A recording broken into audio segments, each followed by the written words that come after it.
Today's class we will solve examples of probability unit number 13. So इस chapter पे already part 1 example number 1 to example number 7 lecture upload कर दिया गया है. अगर आप लोगों ने अभी तक वो नहीं देखा तो वो भी देख लें. वो एग्जाम्पल जो हमने की थी वो हमारे पास एक्सरसाइज 13.1 से रिलेटेड थी.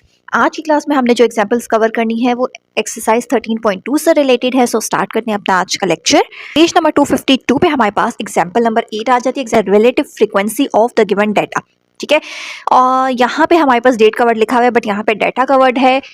इससे रिलेटेड क्वेश्चन हमने एक्सरसाइज 13.2 कंप्लीट लेक्चर वो भी अपलोड किया हुआ है. अगर आपने एक्सरसाइज नहीं देखी तो वो भी लास्ट में देख लें. उसके बाद अगर आप ये एग्जांपल्स वाले क्वेश्चंस देखेंगे तो आपको बहुत ही इजी लगेंगे और अच्छे से समझ आ जाएंगे. ठीक है, सो क्वेश्चन नंबर 8 क्या है, रिलेटिव फ्रीक्वेंसी फाइंड करना है. First row is x and second column is f. हमने करना क्या होता है, रिलेटिव फ्रीक्वेंसी का बहुत सिंपल सा फॉर्मूला है. पेज नंबर 253 पे आ जाए. हमारे पास सोल्यूशन गिवन है. हमने इस तरह वर्टिकल में भी हमने इस तरह वर्टिकली एक्स जो हमारे पास क्वेश्चन में कॉलम रो गिवन थे इसको ऐसे एक्स और एफ दो को हमने कॉलम वाइज लिख लिया. अब रिलेटिव फ्रीक्वेंसी कैसे फाइंड करते हैं, रिलेटिव फ्रीक्वेंसी का मतलब होता है, ये देखिए क्वेश्चन, ये हमारे पास इसमें वर्ड में हिंट होती है. रिलेटिव फ्रीक्वेंसी, फ्रीक्वेंसी का वर्ड आ रहा है ना, इसका मतलब है फ्रीक्वेंसी की वैल्यू को आपने उसके सम से डिवाइड करना है. ठीक है, रिलेटिव फ्रीक्वेंसी का क्या मतलब होता है, गिवन फ्रीक्वेंसी को टोटल फ्रीक्वेंसी से डिवाइड करना है. जैसे 3 है, सबसे पहले आपने फ्रीक्वेंसी को ऐड कर लेना है. 3 + 5 + 6 + 9 + 8 10 + 8 + 2 आंसर आएगा 43.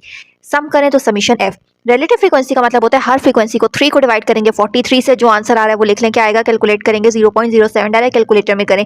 इसी तरह 5 को 43 से डिवाइड करेंगे तो 0.12, 6 को उसके टोटल 43 से डिवाइड करेंगे तो 0.14. इसी तरह 9 को डिवाइड करेंगे 10 को, 8 को और 2 को. तो यहाँ पे ये कॉलम बना है, ये हमारे पास रिलेटिव फ्रीक्वेंसी का कॉलम बन गया. ठीक है, बहुत इजी सी डेफिनेट एग्जाम्पल थी. नेक्स्ट एग्जाम्पल नंबर 9 देखें. इसी पेज पे हमारे पास एग्जाम्पल नंबर 9 गिवन है. इंपॉर्टेंट और इजी सी एग्जाम्पल है. A survey was conducted on 80 student of grade 9. एक सर्वे कंडक्ट किया गया है ग्रेड 9 के 80 स्टूडेंट्स पे and asked about their favourite colour, और उनसे उनके फेवरेट कलर के बारे में पूछा गया. The responses are, colour is 23 student. यहाँ पे हमारे पास कुछ कलर्स हैं, उसके आगे नंबर ऑफ स्टूडेंट्स लिखा हुआ है. मीन्स के कितने स्टूडेंट्स ऐसे हैं जिसको रेड कलर पसंद है, कितने स्टूडेंट्स ऐसे हैं जिनको पिंक पसंद है, कितनों को व्हाइट. इस तरह के टोटल 5 पार्ट्स हैं. हमने क्या करना है, find the relative frequency for each colour. हमने हर कलर के लिए रिलेटिव फ्रीक्वेंसी फाइंड करनी है. तो रिलेटिव फ्रीक्वेंसी का हमें फॉर्मूला पता है, वैल्यू को हमने टोटल से डिवाइड करना होता है. तो फॉर एग्जांपल यहाँ पे 23 है ना, तो सबसे पहले मैंने इन सारे जितने भी स्टूडेंट्स हैं ऊपर लिखा हुआ भी है कि 80. ठीक है, रेड कलर कितने स्टूडेंट्स को पसंद है, 23. तो 23 को डिवाइड कर देना है टोटल नंबर ऑफ स्टूडेंट्स से. तो यहाँ पे हमने इसको पार्ट 1 कर रहे हैं, relative frequency of red colour. Red colour की रिलेटिव फ्रीक्वेंसी कैसे फाइंड करेंगे, 23 को डिवाइड कर देंगे 80 से. क्या आंसर आ गया, 0.29. इसी तरह अगर मैंने परसेंटेज कैलकुलेट करनी है कि कितने परसेंट स्टूडेंट्स ऐसे हैं जिनको रेड कलर पसंद है, तो आपको पता है कि परसेंटेज फाइंड करने के लिए हमने सिंपल क्या करना होता है, अपने आंसर को 100 से मल्टीप्लाई कर देना. मीन्स कि आपने कैलकुलेटर में क्या लिखना, 0.29 × 100. तो यहाँ से फिर आपके पास 29 आ जाएगा. इसका मतलब है कि 29% स्टूडेंट्स ऐसे हैं जिनको रेड कलर पसंद है. इसी तरह सेकंड पार्ट है, green colour is equal to 15 students. अब ग्रीन कलर की रिलेटिव फ्रीक्वेंसी फाइंड करनी है. तो ग्रीन कलर कितने स्टूडेंट्स को पसंद है, 15. 15 को आपने डिवाइड करना है टोटल नंबर ऑफ स्टूडेंट्स से, जो कितने थे, 80. 15 डिवाइडेड बाय 80 करेंगे so we get 0.19. Again percentage convert करके देखनी है, परसेंटेज कैलकुलेट करनी है. तो 0.19 × 100 करें तो आंसर क्या आ जाएगा, 19. इसका मतलब है कि अगर हमें परसेंटेज में बताना हो कि कितने परसेंट स्टूडेंट ऐसे जिनको ग्रीन कलर पसंद है, तो वो क्या होगा, 19. ठीक है, now moving on to the next page. Page number 24 पे पार्ट 3 क्या है, इसी तरह relative frequency of pink colour की बतानी है. तो वो पिंक कलर कितने स्टूडेंट्स को पसंद है, 25.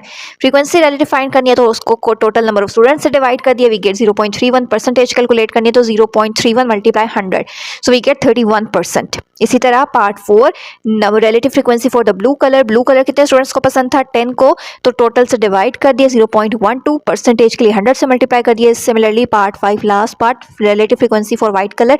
व्हाइट कलर कितने स्टूडेंट्स को पसंद था, 7. तो 7 को हमने टोटल से डिवाइड किया, we get 0.09. And if you want to calculate its percentage, so यहाँ पे हमने सिंपल 0.09 को ऐसे आपने लिखना है 0.09, इसको मल्टीप्लाई कर देना है 100 से, सो वी गेट 9. इसका मतलब है कि अगर परसेंटेज में देखना हो तो 9% स्टूडेंट ऐसे, जब आप इनको मल्टीप्लाई करेंगे तो आपके पास सिंपल कैलकुलेटर में 9 आएगा. इसका मतलब है कि 9% स्टूडेंट ऐसे जिनको व्हाइट कलर पसंद है. ठीक है, सो एग्जाम्पल नंबर 9 भी बहुत इजी सी एग्जाम्पल थी. नेक्स्ट एग्जाम्पल नंबर 10 देखते हैं. इसी के नीचे और सेम एज इट इज हमारे पास अगेन रिलेटिव फ्रीक्वेंसी से रिलेटेड एग्जाम्पल है. Abdul Rahim obtain different marks in different subjects. Abdul Rahim, ये जो डेटा गिवन है, ये अब्दुल रहीम ने डिफरेंट सब्जेक्ट्स में डिफरेंट मार्क्स लिए हैं out of 100. The detail as under. यहाँ पे एक टेबल है, ये आपको गिवन आएगा. हमने क्या फाइंड करना है, रिलेटिव फ्रीक्वेंसी. तो अब हमें पता है क्वेश्चन अगर ऐसे हॉरिजॉन्टल आपको रो वाइज गिवन है तो आपने सबसे पहले क्या करना है, इस तरह वर्टिकली कॉलम्स बना लेने हैं, सब्जेक्ट और मार्क्स ऑब्टेन. ये क्वेश्चन तो लिख लिए.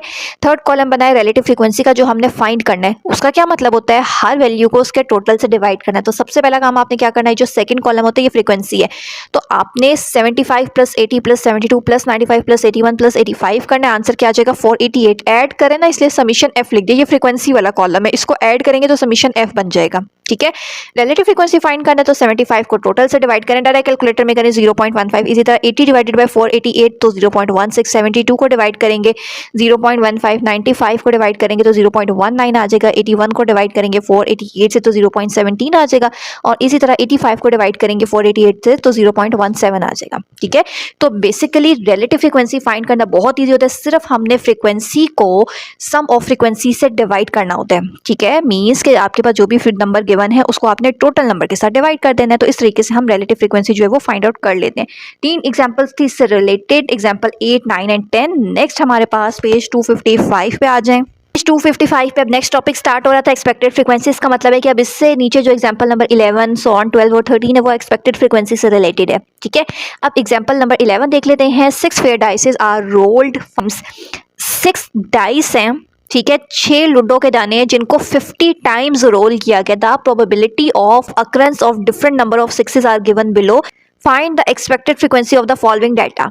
ठीक है, हमारे पास एक डाटा गिवन है, 6 फेयर डाइस है जिनको रोल किया गया है। हमने करना क्या है, हमने फाइंड आउट क्या करना है, फर्स्ट कॉलम एक्स है, सेकंड कॉलम पी एक्स है, find the expected frequency. Question में मेंशन होगा कि आपने एक्सपेक्टेड फ्रीक्वेंसी फाइंड करनी है तो उसका फॉर्मूला यूज करना है, और अगर रिलेटिव फाइंड करनी है तो उसका फॉर्मूला यूज करना है। ठीक है, तो एक्सपेक्टेड फ्रीक्वेंसी के लिए हमेशा फॉर्मूला क्या होगा, n multiply p of x. Means को कहते हैं एन का मतलब होता है total number of trials, means के कोई काम हम कितनी दफा कर रहे हैं। तो यहाँ पे लिखा हुआ है ना 6 fair dices are rolled 50 times, के जो 6 डाइस हैं वो कितनी दफा रोल किए गए हैं, 50 टाइम्स रोल किए गए हैं।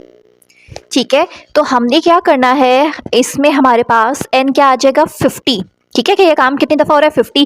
p ऑफ x क्या है, ये जो हमें सेकंड कॉलम के बने वो पता है, मीन्स कि हमने हर वैल्यू को p ऑफ x को, ये जो अगेन क्वेश्चन में लिखा हुआ था हमने इसको वर्टिकल लिख लिया है। अब हर px को मीन 0.09 को आपने 50 से मल्टीप्लाई कर देना है। सो 50 मल्टीप्लाई 0.09 करेंगे तो 4.5 आ जाएगा। इसी तरह हर वैल्यू को, px की हर वैल्यू को आपने 50 से मल्टीप्लाई करते रहना है। तो यहाँ पे हमारे पास जो है ना ये एक्सपेक्टेड फ्रीक्वेंसी आ गई है।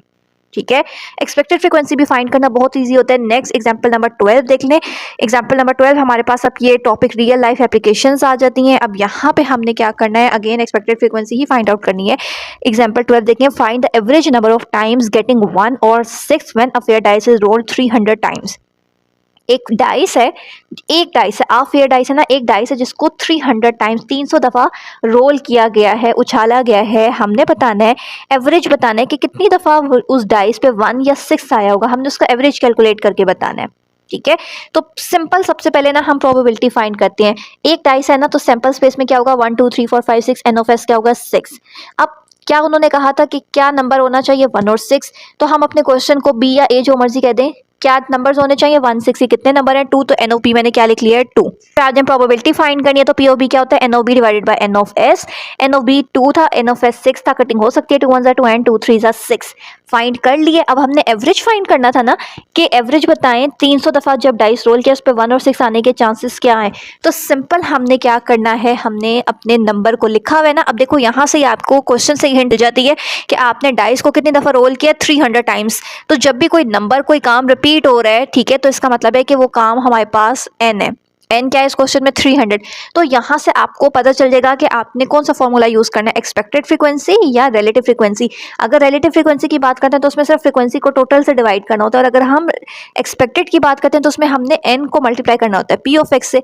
p ऑफ x मतलब प्रोबेबिलिटी और n मतलब जितनी दफा वो काम रिपीट हो रहा है। ठीक है, तो इस क्वेश्चन में हमारे पास दोनों चीजें हैं। इसका मतलब है हमने एक्सपेक्टेड फ्रीक्वेंसी फाइंड करनी है ना, e के साथ यहाँ पे b लिख लें। b का मतलब जिस चीज की हमने फाइंड कर रहे हैं, तो n को मल्टीप्लाई करेंगे p ऑफ b से, p ऑफ b लिखें, p ऑफ x लिखें, एक ही बात है। अगर हम किसी क्वेश्चन पे खुद से पहले प्रोबेबिलिटी फाइंड कर रहे हैं तो यहाँ पे आपने जो भी लेटर लिखे यहाँ पे भी आपने वही लिख लेना है। ठीक है, तो n हमारे पास 300 टाइम्स हमने डाइस को रोल किया है। p ऑफ b हमारे पास क्या है 1/3 कटिंग हो सकती है, simple 3 1 3 and 0 0 as it is, या फिर सिंपल 300 डिवाइडेड बाय 3 करें तो आंसर आ जाएगा 100। इसका मतलब स्टेटमेंट फॉर्म में लिख दिया था, एवरेज नंबर ऑफ टाइम्स 1 और 6 कम अप इज 100। कि हम कहते हैं कि जब हमने डाइस को रोल किया तो 1 और 6 कितनी दफ़ा आ रहा था, तो उसका एवरेज हमने बता दिया कि 100 टाइम्स आ रहा था। ठीक है, इसी तरह एग्जाम्पल नंबर 13 लास्ट एग्जाम्पल है इस चैप्टर नंबर 13 की। स्टेटमेंट देखते हैं क्या है।